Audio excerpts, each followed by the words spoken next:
In the first part of this unbelievable true story, we introduced the Texas Seven, seven dangerous men with a history of violent crimes and a bold escape plan.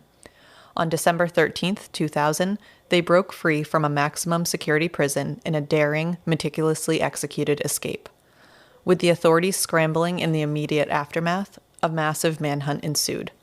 In the first few days after their breakout, they evaded capture, robbed stores, and despite the massive resources deployed to track them down, hid in plain sight.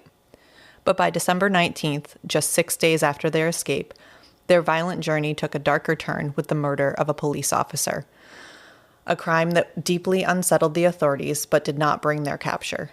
Instead, it would take another month before their successful run came to an end thanks to an unassuming RV park owner. I'm Laura, I'm here with my best friend Marina, and this is Grim.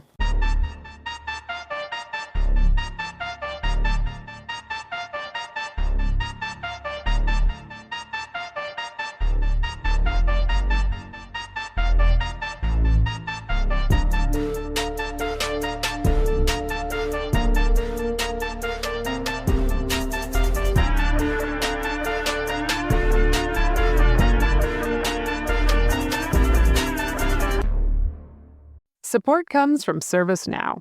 We're for people doing the creative work they actually want to do. That's why this ad was written and read by a real person and not AI.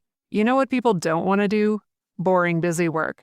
Now with AI agents built into the ServiceNow platform, you can automate millions of repetitive tasks in every corner of your business, IT, HR, and more, so your people can focus on the work that they want to do. That's putting AI agents to work for people.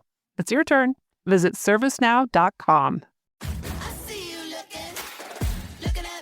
Hey, what's up? It's Wanda Sykes. I'm here to remind you about something super important, getting your breast screened. Because trust me, your breast health should be a priority. Early detection for breast cancer can change the game, which is why you should visit yourattentionplease.com to learn more. And do me a favor, if you've already had a breast cancer screening, remind your friends and family to visit yourattentionplease.com too. We gotta look out for our girls. We have the RV park owner stepping into the shoes of the insurance companies in this episode. Yes, I do think they also play a part, but also in between writing this, I have been researching my next case, so this could get weird. Is there insurance fraud in your next case? Totally. Oh, okay. Always. Awesome. It's not the central part of it, but there's always fraud. So you're Googling insurance fraud cases, and I'm Googling kid cases. Yeah, which I don't mean to choose them. Is your next case about kids, or do you know? There are kids. So my next main case, there are kids involved. I love how you always try to say it like it's not going to be bad, but it's not as bad as like some of the other ones I've done. Good. Okay. And then the other one, I don't think my next Peabody. I don't think there's any kids. Okay, great. Okay. Good. That I'm aware of. There's no kids in this one, at least, so that's good. Perfect. Okay. Well, before we get into the second part of the Texas Seven, let's do our Patreon shoutouts. Whoa, whoa. And for those who love this, really excited for it. For those who hate it, you're welcome. There's only 4 to do today. So, wow. Because we just recorded part 1 not that long ago. So we're going to start out with Laura C. Laura C. And it's actually Lara instead of Laura. Oh, Lara. Lara. But I feel it's hard for me to say that because I only know my name. So it's probably Lara, not Probably. Laura. But then Laura C, we love you then so I sound much. silly. Laura C, we love you. Okay, we love you. We love you so much. And then this one is just really a confusing. I couldn't get the spelling, couldn't understand it. Angela S, who said we couldn't pronounce. She We love meant you so her much. last name. We do love you. She meant her last name, but we don't say last names. So I think it's joke's on you. Anhala. Anhala. We love you so much. JCM. We love you. JACI. JC. I was like, what? JCM, we love you so much. It's only 4, but they're rough. Yeah. I'm rough. Adriana A. Adriana A. We love you. Thank you all so much. That was it? That was it. I told you just 4. My body was like, the woos need to keep coming out. Okay, get them out. Woo! that was a nice That was harmony. nice. Harmonized. Okay. All Yeah. right. And we'll also give a shout out again to Antonio E., whose suggestion this case was. And it's really awesome. So thank you. And as a reminder, my primary source was the book, The Texas Seven by Gary King, which is an excellent read and has even more information than I managed to pack into two episodes. That book was written back in 2001. It was like right after all this happened. Oh, wow, so okay. it left off at like pending trials kind of Okay. thing. So I got a bunch of information after that from a lot of articles, the web, you know. You finished the book. I did. I basically You should reach did. out and see. I Be did. like, can I write an Yo, addendum Gare. to your book? Hey, Gare. Got the addendum. Oh, man. Okay, let's get depressed now. Christmas Eve, 2000. While families across America were wrapping gifts and preparing for the holiday, the Texas Seven had other plans. After weeks on the run, they set their sights on Oshman's Sporting Goods in Irving, Texas. It was a high-stakes heist designed for maximum reward, and as it turned out, devastating consequences. George Rivas, I think, is where we landed on the pronunciation. You'd think yeah. I'd have looked it up between now and then, but I didn't. I would have forgotten completely. I completely forgot. I also forget what I said last time. So, Yep. Rivas it is. He was the ringleader, and he had it timed out perfectly. The store was about to close, and the last-minute shoppers had cleared out. Disguised, and I believe last time I said distinguished as off-duty security guards, 3 of the escapees blended in, dressed in dark pants, gray shirts, and hats embroidered with security. Once the last legitimate customer had left, the trio approached the managers, claiming they needed to show employees pictures of young criminals robbing businesses in the area. The request seemed reasonable until one of them pulled out a pistol and fired a shot in the air. Even then, the employees assumed it was part of some demonstration. The illusion shattered when a worker picked up the phone to make a call, and one of the men barked at him, "Hang up the phone, gun in hand. This is a robbery." So now they took it seriously. Yep. What followed was a well-orchestrated assault. Employees were frisked, their wallets, cash, and even their pocket knives stolen. They were lined up and marched to the break room, where most were forced to their knees against the wall. One worker was beaten, his ribs bruised, his head slammed against the wall, and told, "If you don't fuck up, you'll see Christmas." Oh my God. If I was in that position, I would think I'm about to be executed. Absolutely, because they clearly knew what they were doing. They had this whole thing planned out. They were cold. That's horrifying. The hostages were tied with plastic zip ties and belts. George and the others forced manager Wesley Ferris to open the safe. Inside, over $70,000 in Christmas Eve cash waited for them. Whoa. They looted cash registers, stole dozens of firearms, adding to, I think it was like 58 Oh or yeah, something they already crazy had like they a had stolen. ton Yeah. of guns. Yes. Loading shopping carts with winter clothing and supplies. So they were preparing for like the long haul. By 6:25 p.m., they were ready to leave. They took Ferris's car keys and forced him to tell them where his car was. Can you imagine them like, beep, beep? Yeah. It's over there. Okay. They might have escaped without incident if not for an off-duty employee outside the store. Suspicious of the activity inside, he called the police. Officer Aubrey Hawkins, a 29-year-old rookie with the Irving Police Department, was dining nearby with his wife and 9-year-old son when the call came in. He excused himself, kissed them goodbye, and walked out of the Olive Garden, tragically unaware that would be the last time he would see them. Oh, and he was so young. So young. 3 minutes later, Officer Hawkins pulled up to the store's rear entrance. Another officer arrived at the front. As Officer Hawkins put his cruiser into park, the escapees were exiting with their haul. Gunfire erupted instantly. Inside the store, Ferris and the employees could hear the rapid succession of shots. Officer Hawkins was ambushed, caught completely off guard, not even able to open his door. Oh my gosh. Bullets shattered his cruiser's windows before he had a chance to react. He was dragged from his car, shot multiple times in the head and back. The prisoners took his gun, then climbed into their stolen getaway car. As a final act of brutality, they ran over Officer Hawkins' body 3 times. I mean, you have a group of 7 inmates that are basically serving life sentences out on the run. Like, they don't give a fuck. Nope, not at all. And I don't imagine, obviously I can't imagine what was going through anyone's mind at that point, but they weren't thinking about him as a human. I think they were just like, you he was kind of in put the it way. Exactly. Yeah. Yeah. Still just awful. Yeah. By the time additional officers arrived, it was too late. Officer Hawkins was rushed to Parkland Memorial Hospital, where he was pronounced dead. A SWAT team surrounded the building, uncertain if any of the robbers remained inside. Eventually, they entered, freeing the bound employees. Investigators spent the night collecting evidence, taking inventory, and piecing together what had happened. What had happened was... What had happened was... I can't do it as well as you can.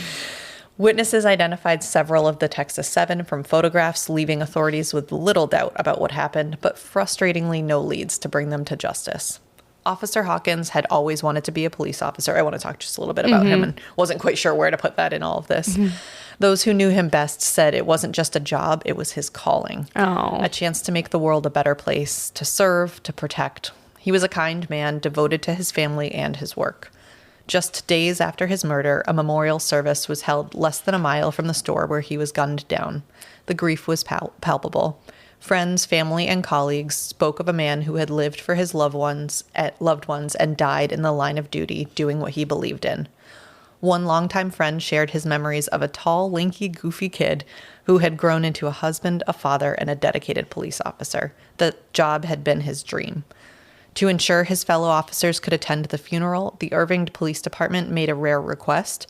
They called in dozens of non-uniformed officers, dressed them in standard issue, and sent them out on patrol to take the place of those who wished to pay their final respects. That makes my heart hurt, and it makes me think of the Bristol cops in Connecticut, where they too were gunned down in the same sort of... Yeah, that's an insane story. I don't know that I could cover that one because it's too close to home. Yeah, you know?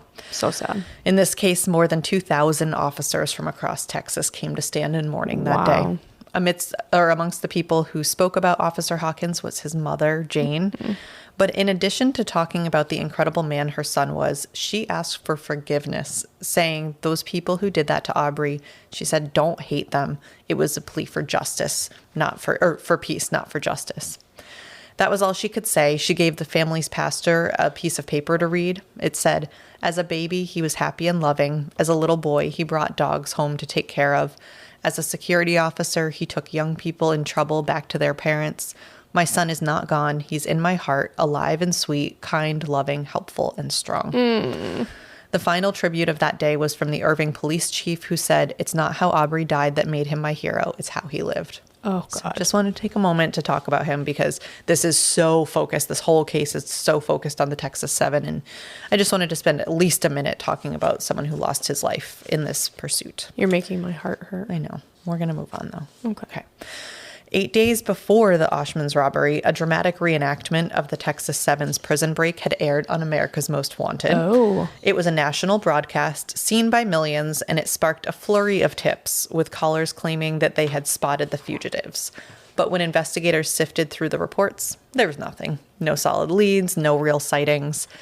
At this point, police weren't even sure if the 7 men were still anywhere near Dallas, nor did they know for sure if they were still all together. The FBI and local authorities weren't saying much. In fact, they were intentionally keeping details quiet, cutting off the press, and limiting what information made it to the public.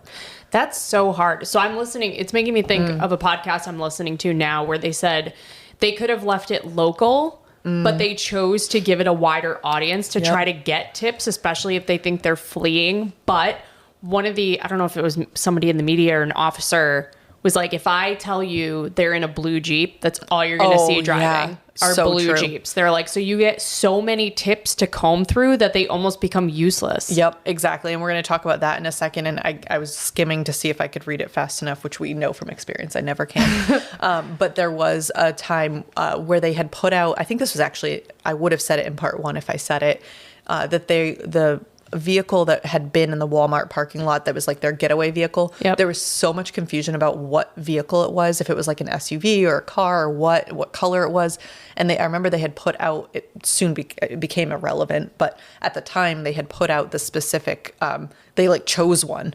And it was the same thing because it was like, well, if that's wrong, you're completely looking for the wrong thing. Yeah. So they're like, we're putting a Bolo out. It has 4 tires. If you see any vehicles with 4 tires and a windshield, call it in. And it could be blue, orange, white, yellow, really any Roy G. Biv here. It could be black or blue or white or gold. Like, who knows? It's all the colors. So anyway, but at this point, they were holding a lot of the information. Now, just days after Officer Officer Hawkins was killed, the Bureau of Alcohol, Tobacco, and Firearms filed federal weapons charges against the Texas 7, increasing the pressure. The FBI followed suit, preparing additional charges for unlawful flight to avoid prosecution. And of course, there were the murder charges. Each of the fugitives were now facing consequences, of course, for the death of Officer Hawkins. As his body was laid to rest, the city of Irving rallied.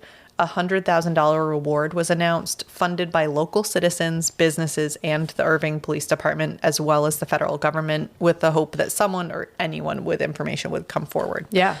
And indeed, the leads poured in. Oh, I'm sure. On December 31st, a fireworks stand in Dallas was robbed by 3 armed men wearing camouflage and bandanas. My brain desperately wanted that to be bananas. I had to. It almost came out. That shit is bananas. Whenever. So my son likes. Okay, I don't know why these episodes are all about my son, but he loves bananas, and to the point where he knows the word, and if we say it, he gets excited. So we try to spell it, and every time I have to go B-A-N-A-N-A, yes. Okay. See, and we've got minions in our house, so it's like banana. Oh, I like just that different. Too. Yeah.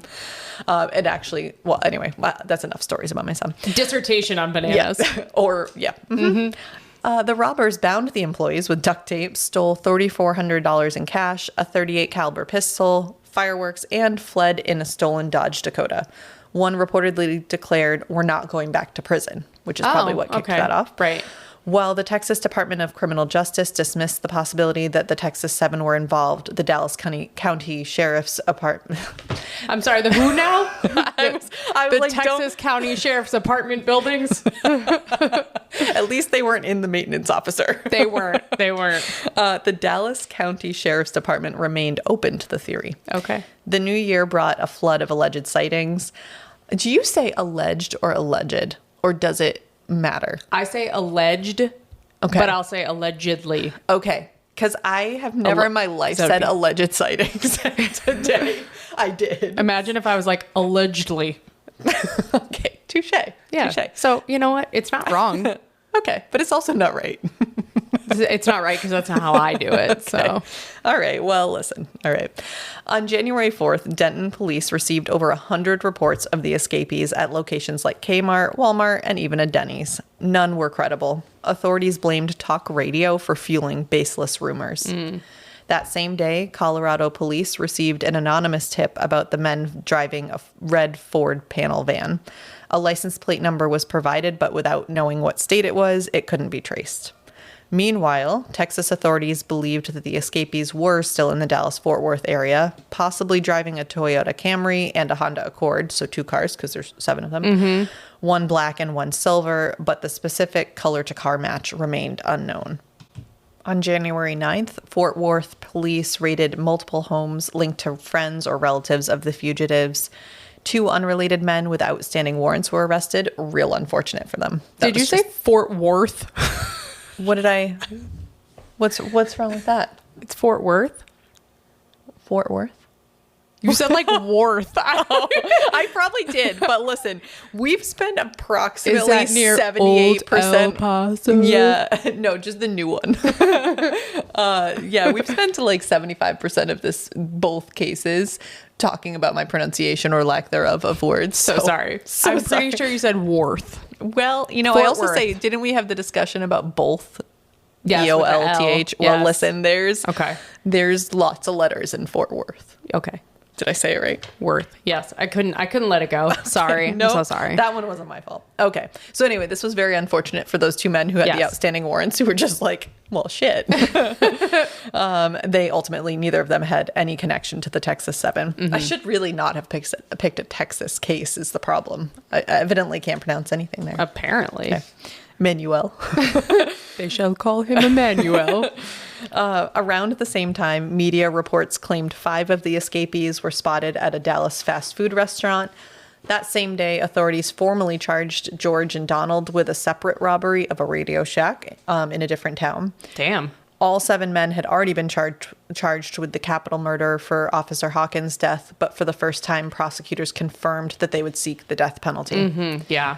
Throughout Texas, police remained on high alert. In Plano, officers swarmed a Best Buy, and these are like all, Best Buy is not a They're still around, but not as popular now. Yeah, I know. I just can't get over Radio Shack. I know. Officers swarmed a Best Buy in early January after a report of a robbery in progress. Armed with shotguns and sidearms, they evacuated the store customer by customer, only to discover it was a false alarm. The heightened sense of tension spread to the public. A winter ice storm caused power outages, leading some to panic, fearing the convicts had cut power. People were just freaking out. Oh my God, it's like The Strangers, where it's like the lights go out and they're like just looking out their windows, waiting for them to be standing in the yard. Oh, I hate that movie. I don't know that I don't think I can watch it. Like, I don't think I've seen it. It is so unsettling because you can just imagine that being you. I don't want to talk about this. Okay. I want to move on. Okay. Anyway, gun sales and home security system purchases surged. Ryan Reynolds here from Mint Mobile with a message for everyone paying big wireless way too much. Please, for the love of everything good in this world, stop. With Mint, you can get premium wireless for just $15 a month. Of course, if you enjoy overpaying, no judgments, but that's weird. Okay, one judgment. Anyway, give it a try at mintmobile.com/switch. Upfront payment of $45 for 3-month plan, equivalent to $15 per month required. Intro rate first 3 months only, then full price plan options available. Taxes and fees extra. See full terms at mintmobile.com. This episode is brought to you by Peacock. The new Peacock original documentary, Matthew Perry, A Hollywood Tragedy, dives deep into the beloved actor's rise to fame and his tragic death. 5 people, including Perry's personal assistant, 2 medical doctors, and an alleged Hollywood drug dealer known as the Ketamine Queen, were charged with conspiracy to illegally provide Perry with the ketamine. Explore the details of the case in this heartbreaking special, streaming now only on Peacock.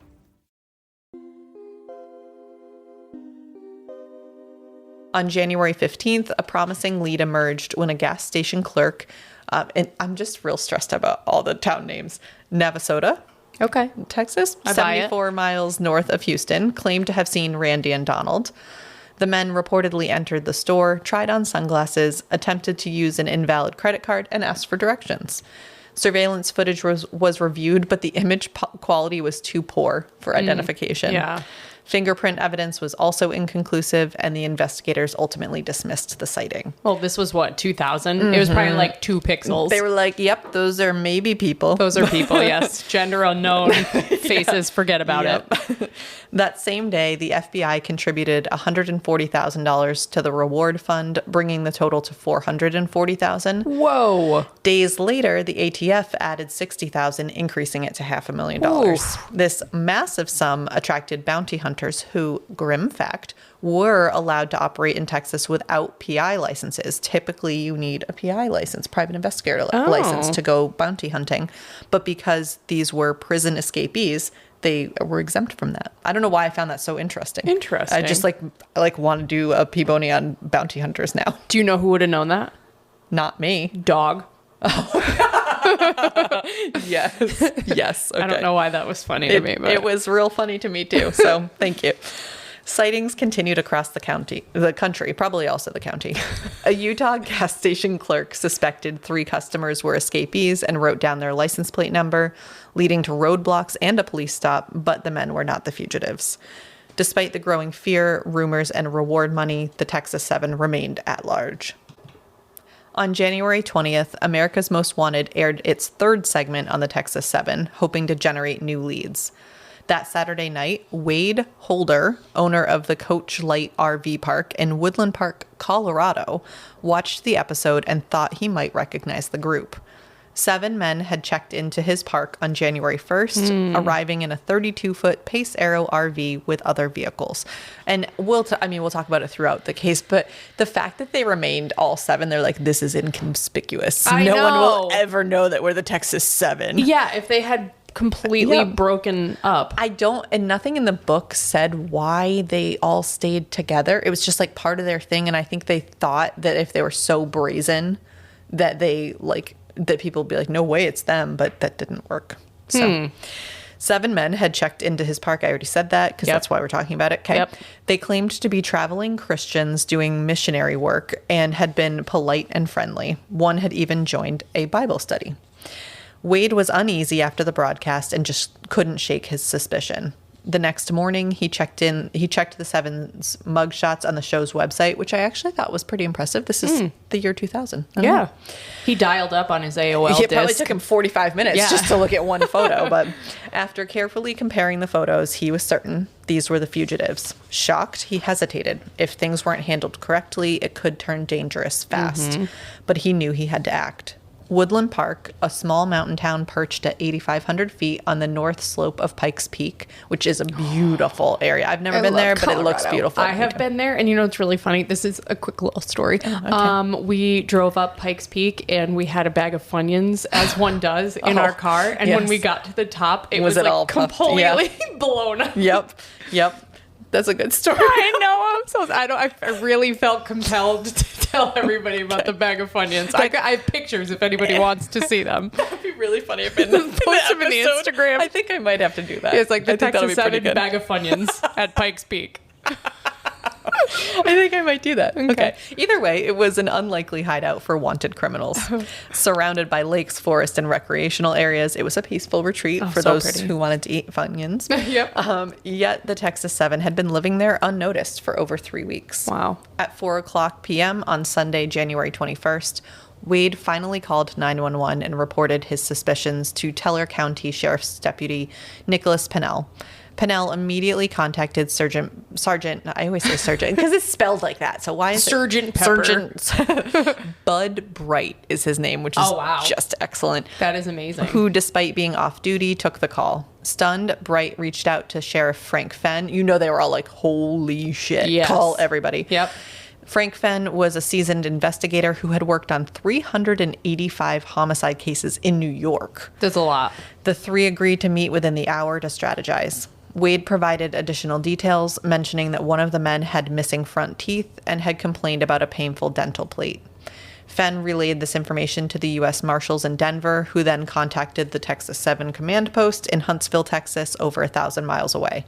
Investigators confirmed that one of the escapees had left a dental plate behind at the prison, and another was known for quoting scripture to fellow inmates. This was the most credible lead that they had received in weeks. Hoping this wasn't another dead end, though, authorities wasted no time formulating a plan. If the Texas 7 were indeed at the RV park, they were about to face justice. That evening, around 10 p.m., Fenn and Bright took an unmarked car and drove within 50 yards of the suspected RV to assess the situation. Fenn's main concern was minimizing the risk to both law enforcement and civilians in what could be a volatile encounter. The general feeling was that there were too many civilians in the RV park to attempt an immediate raid. With multiple motorhomes parked close together, any firefight would be deadly. Yeah. Additionally, the fugitives were seen using two other vehicles, a brown Ford van and a silver Jeep Cherokee. By 4 a.m., 7 officers from the FBI, U.S. Marshals, and local sheriff's departments gathered in Fenn's small office to develop a tactical plan. Given his experience as an Army Ranger in Vietnam and his leadership in high-profile standoffs, some of an okay resume. Those standoffs were Waco, Ruby Ridge, and the Montana Freeman, which I didn't know the last one, so I want to look at that. Okay. Do you know about like Ruby Ridge and Waco? Waco sounds familiar, but those are going to be either episodes or P-Bonies, because those are both fascinating. I digress. The FBI violent crime supervisor Ron Knight was chosen to lead the operation. As investigators pieced together the fugitives' movements, they were puzzled by the Texas 7's decision to arrive together, again under that guise of traveling missionaries. While their united front had helped them blend in, it also made them more conspicuous, as we talked about earlier. The next day, Knight asked for volunteers for a mobile assault in case the suspects attempted to flee. El Paso County Under Sheriff Donald Kessler immediately stepped forward, assembling an 8-man SWAT team for drills in the sheriff's office parking lot. I'm stressed because all these guys are like, I'm not going back. Yep, and there's so much coordination and things happening. Now, as we know, the Texas 7 had stolen police scanners during their Radio Shack robbery. To prevent the fugitives from eavesdropping, radio communication was cut off. Instead, they relied on cell phones, which through the mountainous terrain often disrupted signals. And this was 2000, so cell phones were kind of shitty anyway. It was like, bloop, boop. Yep. This is They're like, Nextel. can you hear me now? Yeah, move in. Can you hear me now? Like, it's actually like super stressful though. Yeah, I'm stressed. Next, are you picking off your nails this time? I'm feeling the edges just in case. We still have a handful of pages to go. I'm assessing the edges. Next, the team had to move SWAT units into the RV park discreetly.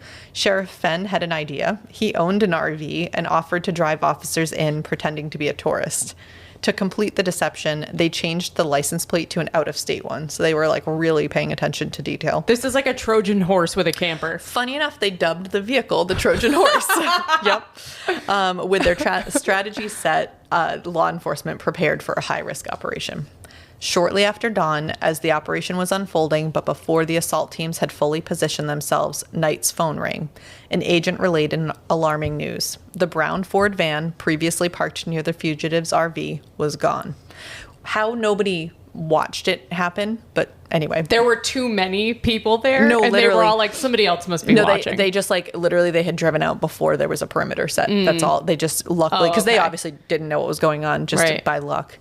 Now, according to Wade, the Seven's routine had included near daily walks or drives to the park's office for morning coffee and conversation. So they were just having themselves a vacation. Yeah. Knight's new plan was to ambush them upon arrival using the element of surprise. Despite the setback with the missing van, 5 FBI SWAT members had successfully positioned themselves inside the park's office after covertly exiting the Trojan horse. 5 additional SWAT members remained inside the RV, while Fenn, wearing a bulletproof vest beneath his jacket, posed as a tourist waiting to check in.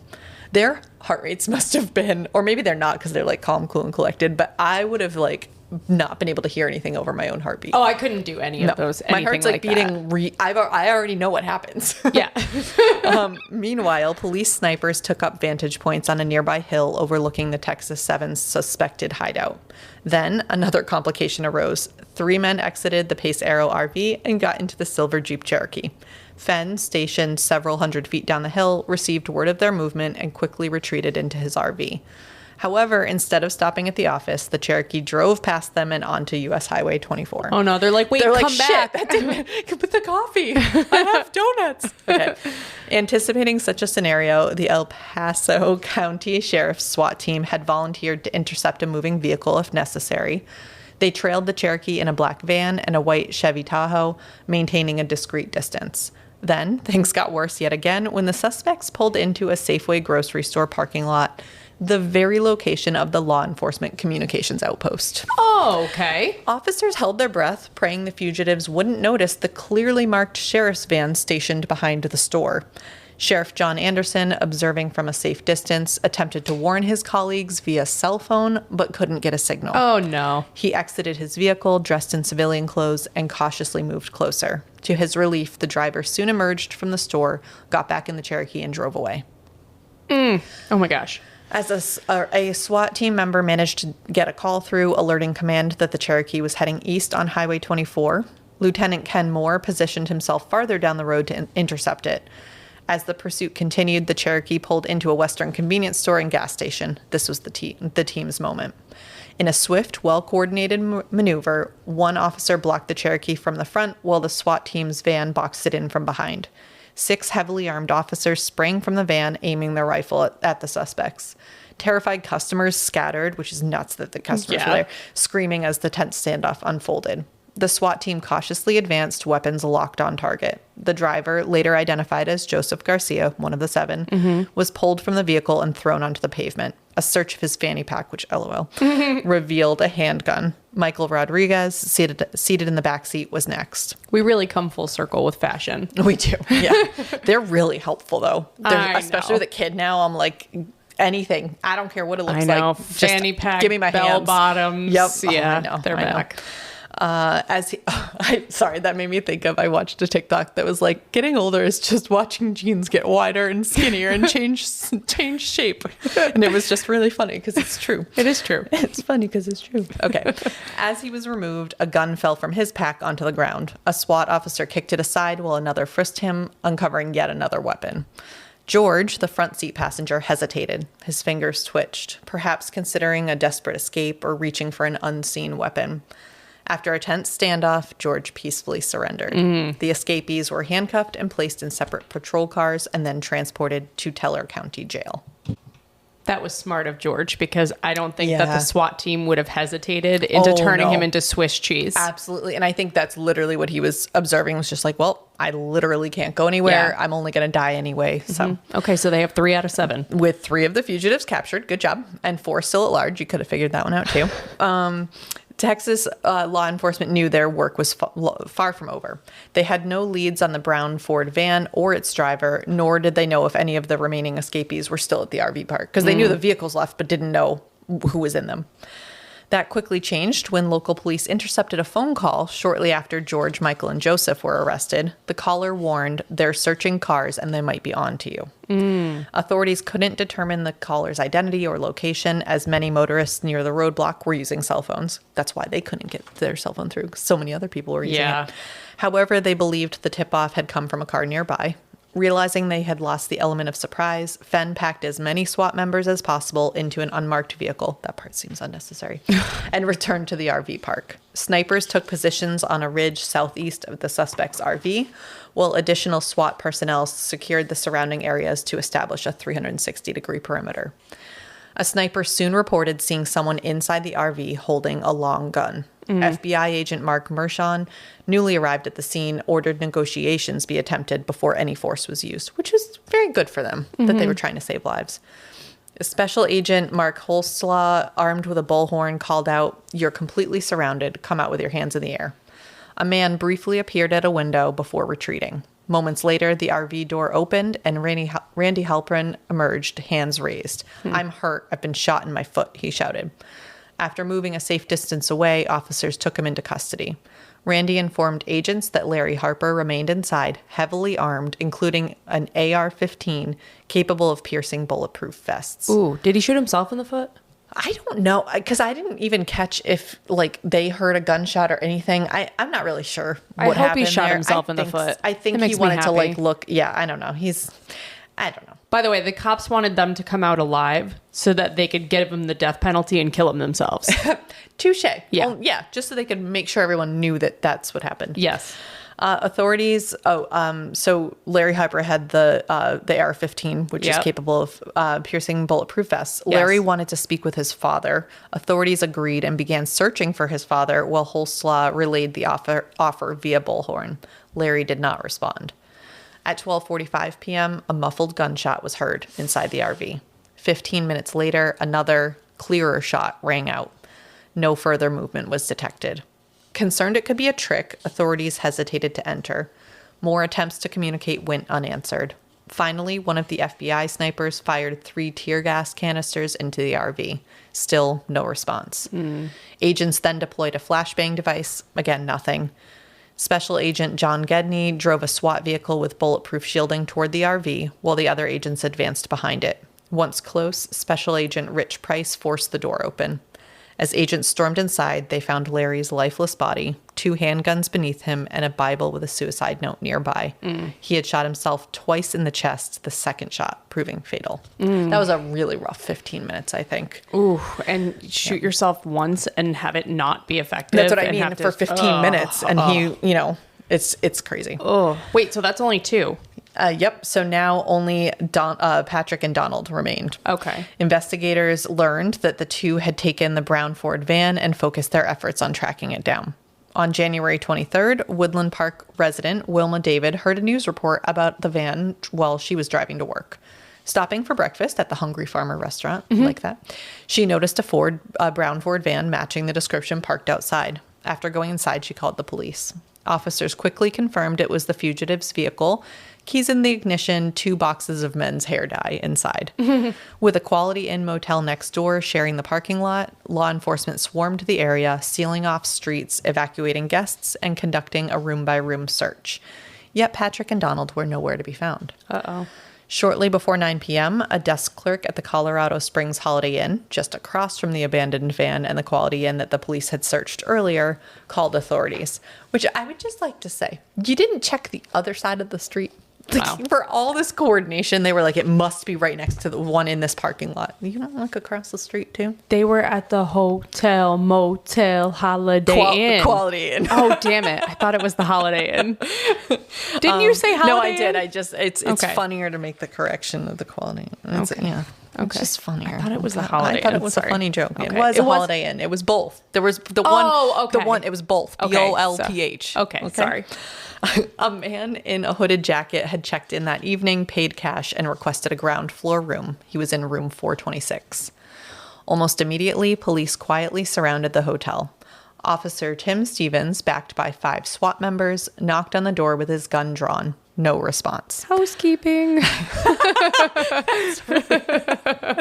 really tickled me. Yeah. Okay. After several more attempts, they retreated down the hall. Detective James Stinson then called the room, but no one answered, which actually gives me those vibes where they're like, let's just try to ask them, see if they'll open the door. Moments later, the front desk reported that the guest in 426 had just called to ask if someone was trying to reach him. The detective called again, and this time a man answered.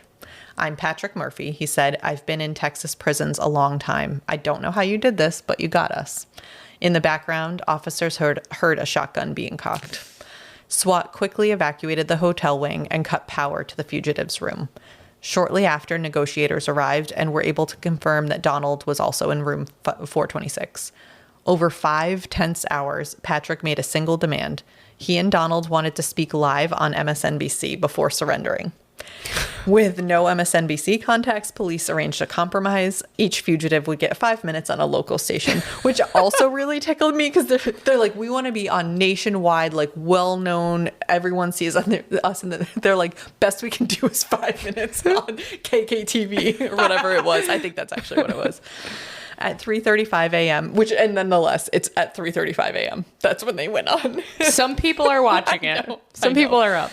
Patrick and Donald went on air condemning the Texas prison system as just as corrupt as we are. So it's actually like a kind of like, I'll say important message. When their time was up, they followed police instructions, removed their shirts, and surrendered peacefully. Officers escorted them out and placed them into patrol cars, bringing the standoff to an end.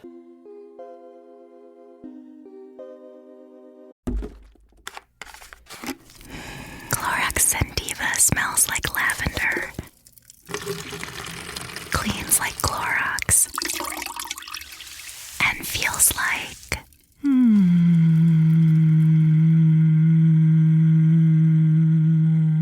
All right, that could go on for a while. Experience the long-lasting freshness of Clorox Sentiva. Now available in Clorox Sentiva Lavender Scented Bleach. Use as directed. This episode is brought to you by Progressive Commercial Insurance. Business owners, meet Progressive Insurance. They make it easy to get discounts on commercial auto insurance and find coverages to grow with your business. Quote in as little as 6 minutes at progressivecommercial.com. Progressive Casualty Insurance Company. Coverage provided and serviced by affiliated and third-party insurers. Discounts and coverage selections not available in all states or situations.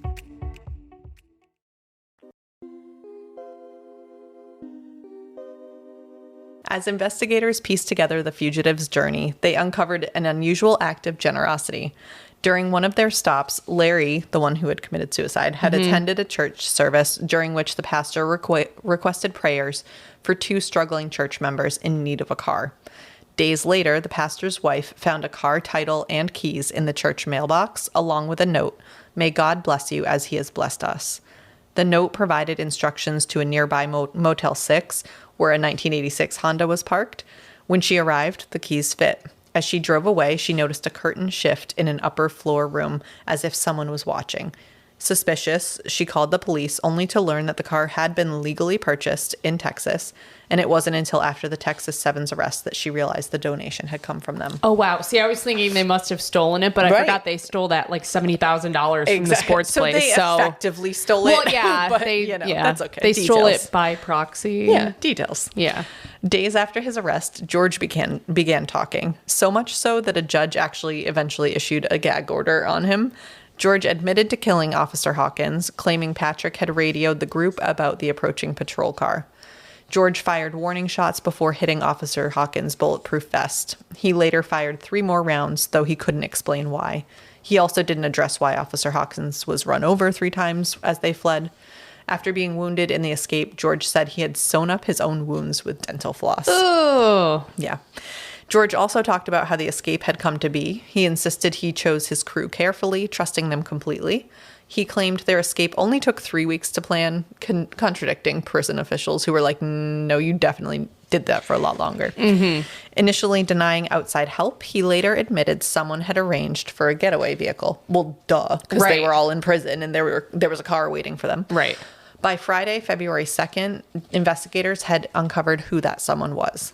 The vehicle, a Suburban, had been traced to a couple in San Antonio who sold it to 41-year-old Patsy Gomez on December 11th, just 2 days before the breakout. An unnamed man told investigators that he had accompanied Patsy when she bought the Suburban and later when she dropped it off in the Walmart parking lot.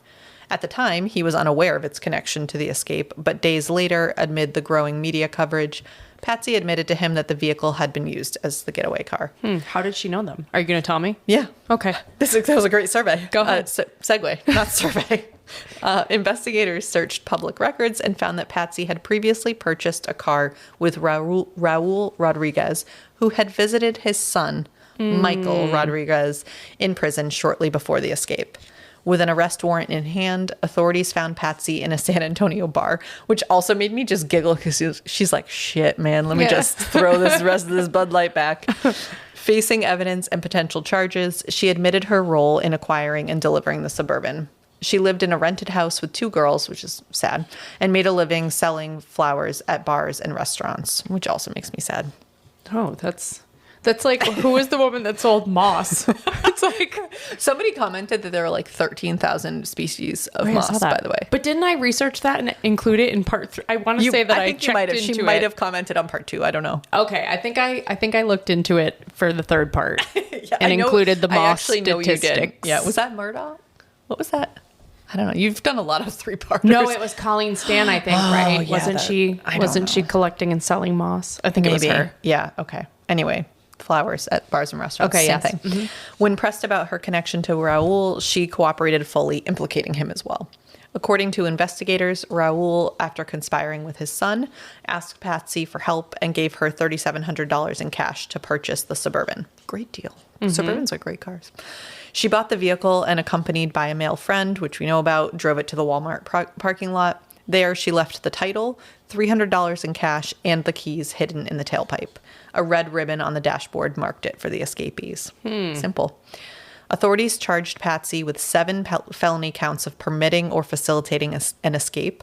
Shortly after, they arrested Raul at his home on identical charges. Both were taken to Karnes County Jail.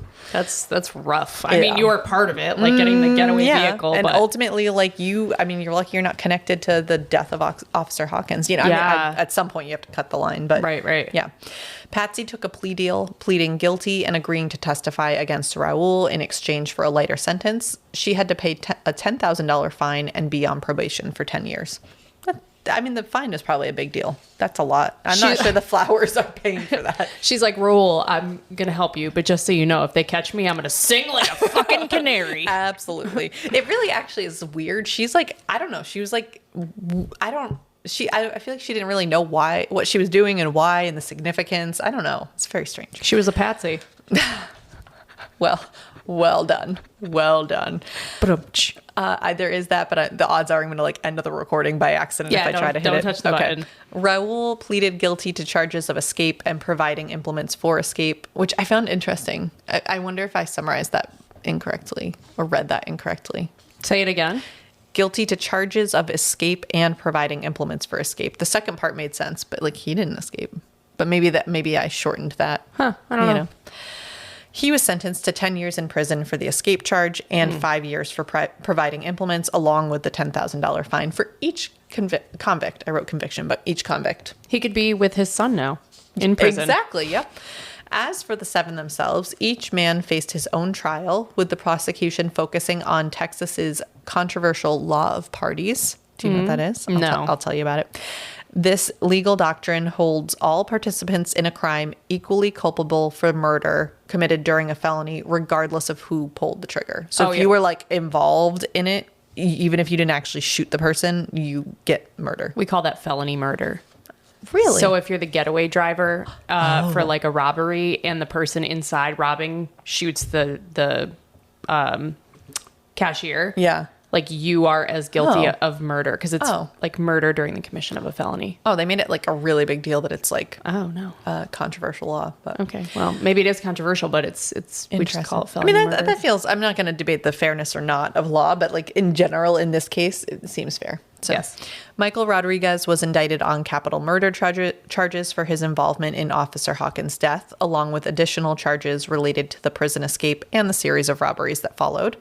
Throughout the trial, Michael maintained that, Throughout the trial, Michael maintained a calm demeanor, but was found guilty of the capital murder and sentenced to death. Mm-hmm. Interestingly, after his conviction, Michael chose to waive further appeals. His final statements in court included an admission of responsibility for his actions, and he offered apologies to both the family of Officer Hawkins and his own family. Okay. On August 14th, 2008, Michael was executed by lethal injection at the Huntsville unit in Texas. George Rivas, still don't know how to pronounce his last name, went to trial and faced overwhelming evidence. Unsurprisingly, Rivas was convicted of capital murder and sentenced to death. His sentence was carried out on February 29th, 2012, which is it must have been a leap year. I just don't know why that's interesting too. It's so crazy to hear these stories out of Texas because in Connecticut, it's like, oh, the person was sentenced to death in 1960 and they're still alive today. Yeah, it was not many years after. And they still did appeals and all that stuff. Yeah. It's just, it was quicker. Donald Newberry was indicted on capital murder charges for his role in the killing of Officer Hawkins. His trial was characterized by his outspoken nature and lack of remorse. When it came time for sentencing, the outcome was almost inevitable. Mm-hmm. On February 15th, 2002, Donald was sentenced to death. He fought his sentence for years, filing multiple appeals and challenging his execution. Despite his legal efforts, the courts upheld his conviction and his execution date was eventually set. In the days leading up to his execution, Donald continued to speak out against the justice system, maintaining that he had been railroaded and that the state of Texas was determined to execute him regardless of the facts. Now, I disagree with that, but he is one of the ones who wanted to go on MSNBC and talk about the system, so he's clearly had a bone to pick. But on February 4th, 2015, his appeals ran out. He was executed by lethal injection at the Huntsville unit. Joseph Garcia was charged with capital murder. Joseph was convicted of the capital murder and sentenced to death, and on December 14th, 2018, he was executed by lethal injection. Wow. This court system is like the Oprah of court systems. You get injection. You get the death penalty. You get the death penalty. Yep. Randy Halpern was convicted under the same legal doctrine, despite his claims that his role was less significant. At trial, his defense. Defense. Everyone says it's 2, by the way. I know. Everyone. Okay, I stand by my 3, though. His extra pizzazz. That's true. Attempted to point out aspects of his troubled background as mitigating factors, but the case against him was clear enough that the jury convicted him of capital murder. Yeah. Following the conviction, Randy was sentenced to death with his execution scheduled for October 10th, 2019. However, on October 4th, 2019, the Texas Court of Criminal Appeals stayed his execution amid serious concerns about racial and religious discrimination during his trial. Authorities later revealed that Judge Vic Cunningham had allegedly used anti-Semitic language against Randy, referring to him with slurs and even claiming that Jews needed to be shut down because they controlled all the money. Yikes. I have no idea how that was even remotely related to any of this, but these remarks, if true, cast doubt on the fairness of Randy's trial. Mm-hmm. After a lengthy review on November 6th, 2024, so this is like a few months ago, the appellate court granted Randy's request for a new trial, ruling that Judge Cunningham's conduct had deprived him of due process. I'm gonna give you a look into the future. They're gonna retry him. He's gonna get the death penalty, and then he's gonna die 2 by years later. Injection. Yep. Like his fellow inmates, Patrick Murphy was charged with capital murder for his involvement in the events that led to Officer Hawkins' death. During his trial, testimony showed that he was responsible for alerting the group when threats emerged, a role that the law of parties treats as integral to the commission of the crime. Despite his defense arguing that his involvement was limited compared to the more active participants, which seems like a useless argument, but yes, the jury found him guilty of capital murder. Patrick's sentencing, which resulted, of course, in the death penalty, had been a source of ongoing legal debate. He was first scheduled for execution on March 28th, 2019, but at the last minute, the United States Supreme Court stepped in. They granted him a reprieve, ruling that the Texas Department of Criminal Justice had violated his constitutional rights by denying his request to have a Buddhist priest present in the execution chamber. Okay. I feel like these are all a little bit of a reach, if I'm just guessing. Just guessing. I mean, you know. Patrick was then given a new execution date set for November 13th, 2019. However, the process was interrupted once again. On November 7th, the United States District Court for the Southern District of Texas issued a stay of execution to review his religious discrimination lawsuit and decide whether his claim had merit. So he is still on death row. So Patrick and Randy are both on death row at the Polinsky unit. Neither of them have a new execution date set at this point. After the Texas Sevens escaped, the Texas Department of Criminal Justice tightened security at the Connolly unit, you think, as well as other state prisons. Staffing shortages were addressed by increasing personnel and improving training on security protocols, especially for monitoring work details, since that's how all this started. Did they shut down the maintenance office? Yeah, really. At least the electrical room. Yeah, probably. yeah. Procedures for tracking tools, uniforms, and identification were strengthened to prevent inmates from impersonating staff. Because they just called and were like, yeah, this is him, the guy you're expecting. Right, right. Security cameras were upgraded and the supervision of inmate movement was reinforced. The escape prompted a statewide review leading to similar updates across Texas prisons. And there's a ton more detail on that in the book, like goes really in great detail on that. But that is the story of the Texas Seven and how they escaped and then most of them ended up back in prison with worse sentences. That was very well covered.